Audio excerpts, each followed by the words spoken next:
హయాత్ నగర్లోని HP petrol బంక్లో car tank సామర్థ్యాన్ని మించి పెట్రోల్ నింపినట్లు బిల్ ఇచ్చారు. తన కారు ట్యాంకు కెపాసిటీ 27 లీటర్లు ఉండగా 28 లీటర్ల పెట్రోల్ కొట్టారని కారు యజమాని తెలిపాడు. బంక్ సిబ్బందిపై అనుమానం వచ్చిన ఓనర్ మళ్ళీ 1 లీటర్ కొట్టమని అడిగానన్నారు. దీంతో బంక్ సిబ్బంది మరో లీటర్ తెలిపారు. అంతకుముందు తన కారులో 3 లీటర్ల వరకు పెట్రోల్ ఉందని కారు యజమాని తెలిపాడు. కారులో ఫ్యూయల్ మొత్తం 32 లీటర్లకు చేరుకుందని, అయితే తన కారు కెపాసిటీ మాత్రం 27 లీటర్లే అని యజమాని తెలిపాడు. దీనిపై బంకు సిబ్బందిని ప్రశ్నించగా పోలీస్ స్టేషన్లో వెళ్లి ఫిర్యాదు చేసుకొని దురుసుగా ప్రవర్తించారని ఆరోపించారు.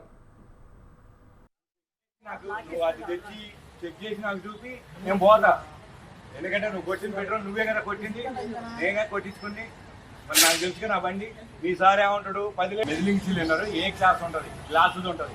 5 లీటర్లు మెజిలింగ్ సిలిండర్లో కొడితే నీకు వస్తుంది. అది కాకుండా నువ్వేదో ఒక పెద్ద 5 లీటర్లు జగ్గు తెచ్చి చేస్తా అంటే కుదరదు. జగ్గు నీకు పరిమాణం కాదు, ఒక చట్టం ఉంటుంది. దీనికి కూడా తూలికలు, ప్రమాణికలు, కొలతలు అనేది ఒకటి ఉంటుంది. ఆ జగ్గు కాదు నీ లెక్క. 5 లీటర్లు మెజిలింగ్ సిలిండర్ తీసుకురా, నువ్వు చెక్ చేసి నాకు నువ్వు అది తెచ్చి చెక్ చేసి నాకు చూపి నేను పోతా.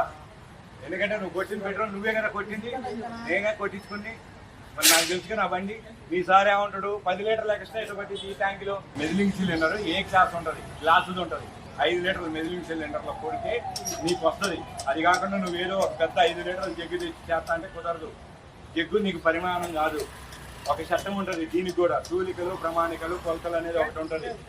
ఆ జగ్గు కాదు నీ లెక్క. 5 లీటర్లు మెజిలింగ్ సిలిండర్ తీసుకురా, నువ్వు చెక్ చేసి